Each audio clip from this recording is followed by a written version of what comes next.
नमस्कार। आकाशवाणी जयपुर अजमेर से प्रस्तुत हैं प्रादेशिक समाचार।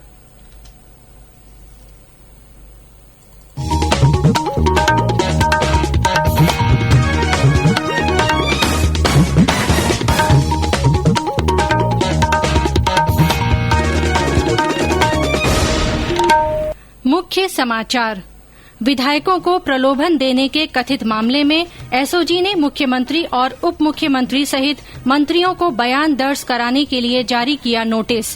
प्रदेश में आज कोरोना संक्रमण के 153 नए मामले आए सामने। कोविड-19 मरीजों का आंकड़ा 24,000 के करीब। सरकार ने 200 करोड़ रुपए तक की सरकारी खरीद के लिए वैश्विक स्तर पर निविदाएं आमंत्रित नहीं करने का लिया फैसला। केंद्रीय मंत्री गजेंद्र सिंह शेखावत ने लोगों से मानसून के पानी को सहेजने की अपील की। आकाशवाणी के जरिए श्रोताओं से हुए रूबरू। टिड्डियों पर नियंत्रण के लिए प्रयास जारी। आज फिर कई स्थानों पर टिड्डियों के देखे गए बड़े दल। और प्रदेश में आज भी मानसून की बारिश का रहा इंतजार। मौसम विभाग ने अगले 2 दिनों में सक्रियता की जताई उम्मीद।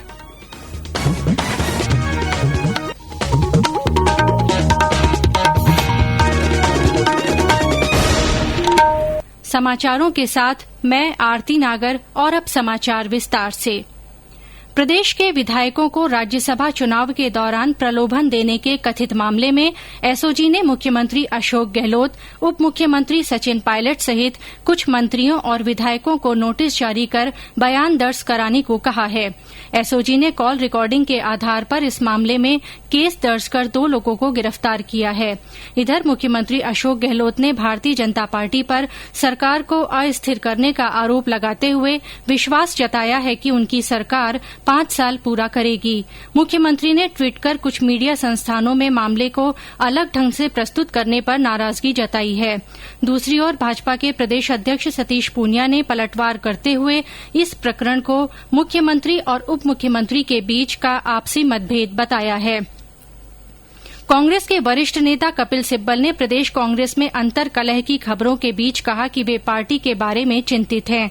एक ट्वीट में श्री सिब्बल ने सवाल उठाया कि क्या पार्टी तभी जागेगी जब पार्टी का बहुत नुकसान हो चुका होगा। उन्होंने कहा कि राजस्थान में कांग्रेस पार्टी के भीतर सत्ता संघर्ष की खबरें आ रही हैं।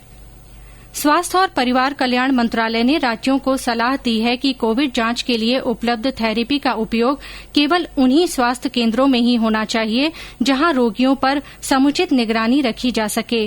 भारतीय आयुर्विज्ञान अनुसंधान परिषद और अखिल भारतीय आयुर्विज्ञान संस्थान ने ऑक्सीजन थेरेपी, स्टेरॉइड और समुचित देखभाल पर विशेष ध्यान देने की सिफारिश की है। मंत्रालय ने मामूली संक्रमण में हाइड्रोक्सी क्लोरोक्वीन के उपयोग की सिफारिश की है। कोरोना संक्रमित 80% रोगियों में मामूली संक्रमण होता है। अखिल भारतीय आयुर्विज्ञान संस्थान ने लोगों को सलाह दी है कि वे चिकित्सक की सलाह के बिना हाइड्रोक्सी क्लोरोक्वीन या मलेरिया रोधी दवा न लें। एम्स के पल्मोनरी मेडिसिन विभाग के अध्यक्ष डॉ अनंत मोहन और वरिष्ठ चिकित्सक डॉ जेसिंटा गुंजियाल ने सुरक्षित दूरी का पालन करने की आदत डालने की अपील भी की है। राज्य सरकार ने कोरोना संक्रमण को फैलने से रोकने के लिए लोगों की आवाजाही को नियंत्रित करने का आदेश जारी किया है। सरकार ने 1 महीने के भीतर दूसरी बार इस तरह का फैसला लिया है। और ब्यौरा हमारे संवाददाता से। राज्य से बाहर जाने वाले लोगों को अब पास लेने की जरूरत होगी। जिला कलेक्टर, उपखंड अधिकारी, पुलिस अधिकारियों तथा स्थानीय पुलिस थाने को पास जारी करने के लिए अधिकृत किया गया है। अन्य राज्यों से राजस्थान की सीमा में प्रवेश करने वाले लोगों की अंतर्राज्यीय सीमा पर स्क्रीनिंग होगी। साथ ही यात्रा करने वाले लोगों के पहचान पत्र भी चेक किए जाएंगे। हवाई अड्डे, रेलवे स्टेशन तथा बस स्टैंड पर काउंटर स्थापित करने के निर्देश दिए गए हैं, जहां सत्यापन के बाद तत्काल पास जारी करने की सुविधा होगी। जितेंद्र द्विवेदी, आकाशवाणी समाचार, जयपुर। प्रदेश में आज कोरोना संक्रमण के 153 नए मामले सामने आए हैं। इनमें सबसे ज्यादा 42 मामले अलवर के हैं। जयपुर में 31 लोग कोरोना पॉजिटिव मिले हैं। इसके अलावा अजमेर में 25, कोटा में 14, सिरोही में 13, बाड़मेर में 7, करौली में 8 और बूंदी तथा झुंझुनू में 4-4, बांसवाड़ा में 2 और अन्य राज्यों के 3 व्यक्तियों में कोरोना की पुष्टि हुई है। प्रदेश में कोविड-19 के मरीजों की संख्या का आंकड़ा 23,901 तक पहुंच पहुंच गया है। हालांकि इनमें से 17,902 लोग इलाज के बाद स्वस्थ हो गए हैं। पंचायती राज विभाग के जयपुर स्थित मुख्यालय में 2 कर्मचारियों के कोरोना संक्रमित पाए जाने पर वहां 2 दिन के लिए इमारत को सील किए जाने के निर्देश दिए गए हैं।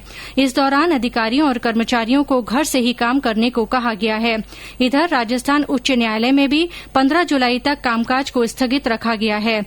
न्यायालय की जोधपुर पीठ के कुछ कर्मचारियों में कोरोना की पुष्टि होने के बाद एहतियातन ये निर्णय लिया गया। ये समाचार आकाशवाणी जयपुर अजमेर से प्रसारित किए जा रहे हैं। प्रादेशिक समाचार बुलेटिन आप हमारे ट्विटर हैंडल @AIRnews_जयपुर पर फॉलो कर सकते हैं। हिन्दी फिल्मों के महानायक अमिताभ बच्चन और उनके पुत्र अभिषेक बच्चन का इलाज कर रहे नानावटी अस्पताल के चिकित्सकों ने बताया है कि इन दोनों में कोरोना वायरस के मामूली लक्षण हैं और इन्हें ऑक्सीजन या वेंटिलेटर की आवश्यकता नहीं है। इस बीच अमिताभ बच्चन की पुत्रवधू ऐश्वर्या राय बच्चन और पोती आराध्या में भी कोरोना संक्रमण की पुष्टि हुई है। हालांकि अमिताभ बच्चन की पत्नी और जानी मानी अभिनेत्री जया बच्चन की रिपोर्ट नेगेटिव आई है। सरकार ने 200 करोड़ रुपए तक की सरकारी खरीद के लिए वैश्विक स्तर की निविदाएं आमंत्रित नहीं करने का फैसला किया है। वित्त मंत्री निर्मला सीतारमन ने वित्त मंत्रालय और कॉरपोरेट कार्य मंत्रालय से संबंधित आत्मनिर्भर भारत पैकेज के कार्यान्वयन की समीक्षा की। समीक्षा बैठक में निर्णय लिया गया कि 200 करोड़ रुपए तक की खरीदारी के लिए वैश्विक निविदाएं नहीं मांगी जाएंगी, लेकिन जरूरत पड़ने पर मंत्रिमंडल सचिवालय की पूर्व अनुमति से वैश्विक निविदाएं आमंत्रित की जा सकती हैं। ठेकेदारों को राहत देते हुए ये घोषणा की गई कि रेलवे, सड़क परिवहन और राजमार्ग मंत्रालय तथा केंद्रीय लोक निर्माण विभाग जैसी केंद्रीय एजेंसियां कार्य को पूरा करने के लिए 6 महीने की समय सीमा बढ़ाएंगी। सड़क परिवहन और राजमार्ग मंत्रालय ने देश में वाहनों का फिटनेस प्रमाण पत्र जारी करते समय फास्टैग ब्यौरा जुटाने का फैसला किया है। मंत्रालय ने इस बारे में राष्ट्रीय सूचना विज्ञान केंद्र, राज्यों और केंद्र शासित प्रदेशों को पत्र लिखा है। मंत्रालय ने बताया है कि वाहन पोर्टल को नेशनल इलेक्ट्रॉनिक टोल कलेक्शन से जोड़ने का काम पूरा हो गया है।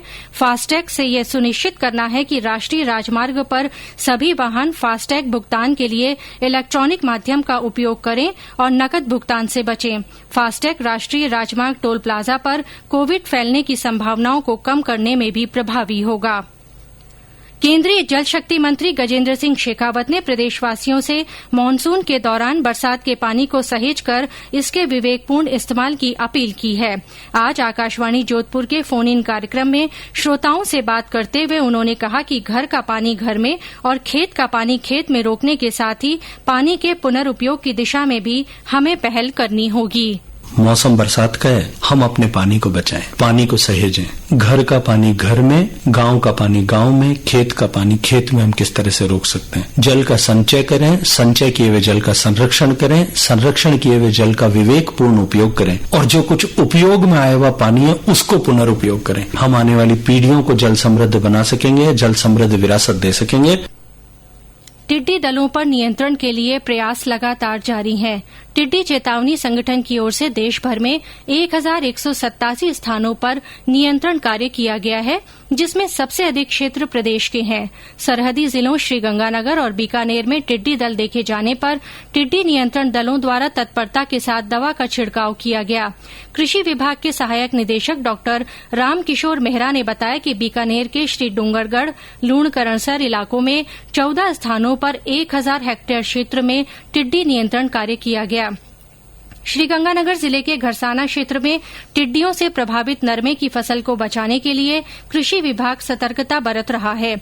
इधर बूंदी जिले में टिड्डियों के दल फसलों के साथ ही जंगलों में खड़ी वनस्पति को भी नष्ट करते देखे गए।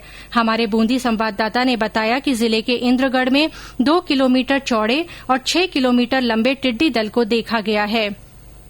समाचारों का ये बुलेटिन हमारे Facebook page All India Radio News Jaipur, YouTube पर regional news bulletin All India Radio Jaipur और न्यूज ऑन AIR ऐप पर भी उपलब्ध है। हनुमानगढ़ जिला आज अपना 26वां स्थापना दिवस मना रहा है। आज ही के दिन 1994 में हनुमानगढ़ को श्री गंगानगर से अलग कर जिला बनाया गया था। कोरोना संक्रमण को देखते हुए स्थापना दिवस को सादगी के साथ और सोशल डिस्टेंसिंग अपनाकर मनाया गया। इस मौके पर हनुमानगढ़ फिट है तो हिट है थीम पर साइकिल रैली निकाली गई। घग्गर नदी के बहाव क्षेत्र के दोनों तरफ बसा राजस्थान का 31वां जिला हनुमानगढ़ आज 26 वर्ष का हो गया है। 12 जुलाई 1994 को हनुमानगढ़ को जिला बनाया गया। खाद्यान्न उत्पादन में हनुमानगढ़ राज्य का दूसरा सबसे बड़ा उत्पादक जिला है। जिला स्थापना दिवस पर हर वर्ष होने वाले कार्यक्रम इस बार कोरोना महामारी के चलते नहीं हो सके। इस बार जिला प्रशासन ने हनुमानगढ़ जंक्शन के भगत सिंह चौक से हनुमानगढ़ टाउन के भारत माता चौक तक साइकिल रैली निकाली। साइकिल रैली को एक 8 वर्षीय बच्ची ने हरी झंडी दिखाकर रवाना किया। रैली में जिला कलेक्टर जाकिर हुसैन, जिला पुलिस अधीक्षक राक्षी डोगरा सहित अधिकारियों और नागरिकों ने सोशल डिस्टेंस की पालना करते हुए साइकिल चलाई। वहीं पुलिस के जवानों ने पैदल दौड़ लगाई। इसके अलावा अधिकारियों द्वारा जिला कलेक्टर में पौधारोपण का कार्यक्रम भी किया गया। डॉक्टर वीरेंद्र कुमार ढूंढाड़ा, आकाशवाणी समाचार, हनुमानगढ़। सीमा सुरक्षा बल ने आज जैसलमेर में वृक्षारोपण अभियान की शुरुआत की। क्षेत्रीय मुख्यालय के अंतर्गत आने वाले बीएसएफ वाहिनियों के अधिकारियों और जवानों के साथ ही उनके परिजनों ने भी बढ़ चढ़कर पौधे लगाए और इनके संरक्षण की जिम्मेदारी ली। एक जवान एक पेड़ मुहिम के तहत शुरू किए गए इस अभियान के दौरान 2.5 लाख से अधिक पौधे लगाए जाएंगे। प्रधानमंत्री नरेंद्र मोदी 26 जुलाई को आकाशवाणी से मन की बात कार्यक्रम में अपने विचार साझा करेंगे। ये इस मासिक रेडियो कार्यक्रम की 67वीं कड़ी होगी। प्रधानमंत्री ने इस कार्यक्रम के लिए श्रोताओं के सुझाव मांगे हैं। श्रोता अपने संदेश रिकॉर्ड करने के लिए 1800-11-7800 डायल कर सकते हैं या नमो ऐप तथा माई जीओवी ओपन फोरम पर संदेश भेज सकते हैं। देश में कोरोना काल के बीच गरीब परिवारों के लिए केंद्र सरकार की कई योजनाएं उनके जीवन को नई दिशा दे रही हैं। ऐसी ही एक योजना प्रधानमंत्री उज्ज्वला योजना है। महिला सशक्तिकरण को लेकर मार्च 2016 में शुरू हुई इस योजना के तहत गरीब वर्ग की महिलाओं को निःशुल्क गैस सिलेंडर दिया जा रहा है। कोरोना संकट की इस घड़ी में केंद्र सरकार ने योजना के तहत ऑनलाइन रजिस्ट्रेशन की सुविधा भी दी है। पात्र परिवार सितंबर महीने तक योजना का तीसरा सिलेंडर भी निःशुल्क ले सकेंगे। बीकानेर में प्रधानमंत्री उज्ज्वला योजना के तहत महिलाओं को संबल मिलने से उनके चेहरे पर आत्मसम्मान की मुस्कान झलक रही है। जिले की छबीली घाटी में रहने वाली विजय लक्ष्मी ने आकाशवाणी को बताया कि संकट की इस घड़ी में निःशुल्क सिलेंडर मिलने से उसके परिवार को स्वच्छ ईंधन मिला है। मैं छबीली घाटी बीकानेर में रहती हूँ। अभी जैसे पूरा विश्व जो है वो कोरोना वायरस से महामारी से जूझ रहा है, ऐसे में घर चलाना मुश्किल हो रहे हैं। रसोई चलाना तो इसमें और ही ज्यादा मुश्किल हो रहा है। लेकिन मैं नरेंद्र मोदी जी उनके आभार व्यक्त करना चाहती हूँ कि उनके उज्ज्वला योजना के तहत रसोई गैस जो है सिलेंडर वो 1-2 दिन में ही हमारे यहाँ आ गया। 750 रुपए हमारे खाते में कल आ गए और आज हमारे यहाँ पर गैस जो है वो उपलब्ध हो गया और कहीं भी हमें परेशानी का सामना करना नहीं पड़ रहा है। बहुत बहुत धन्यवाद। और अब मौसम। प्रदेश के अधिकांश जिले आज भी मानसून की बारिश के इंतजार में रहे। राज्य में मानसून ने इस बार समय पूर्व दस्तक दी थी, लेकिन अभी तक ये अपनी रंगत में नहीं आ सका है। मौसम विभाग के अनुसार आज जयपुर सहित पूर्वी राजस्थान में कुछ स्थानों पर बारिश हुई। विभाग ने अगले 48 घंटों के दौरान पूर्वी राजस्थान के कई जिलों में भारी बारिश की संभावना जताई है। इस बीच आज हाड़ौती में कुछ स्थानों पर बारिश के समाचार हैं।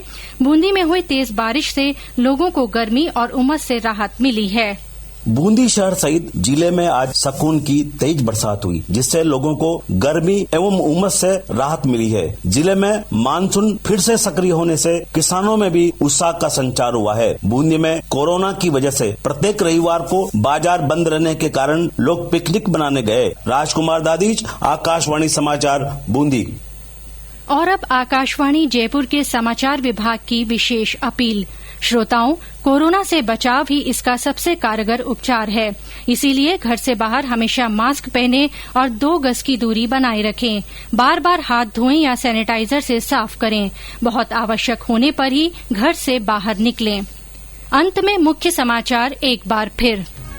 विधायकों को प्रलोभन देने के कथित मामले में एसओजी ने मुख्यमंत्री और उप मुख्यमंत्री सहित मंत्रियों को बयान दर्ज कराने के लिए नोटिस जारी किया है। प्रदेश में आज कोरोना संक्रमण के 153 नए मामले सामने आए हैं। कोविड-19 मरीजों का आंकड़ा 24,000 के करीब पहुंचा। सरकार ने 200 करोड़ रुपए तक की सरकारी खरीद के लिए वैश्विक स्तर पर निविदाएं आमंत्रित नहीं करने का फैसला किया है। केंद्रीय मंत्री गजेंद्र सिंह शेखावत ने लोगों से मानसून के पानी को सहेजने की अपील की। आकाशवाणी के जरिए श्रोताओं से रूबरू हुए। टिड्डियों पर नियंत्रण के लिए प्रयास जारी हैं। आज फिर कई स्थानों पर टिड्डियों के बड़े दल देखे गए हैं। और प्रदेश में आज भी मानसून की बारिश का रहा इंतजार। मौसम विभाग ने अगले 2 दिनों में सक्रियता की उम्मीद जताई है। इसी के साथ प्रादेशिक समाचार बुलेटिन समाप्त हुआ। नमस्कार।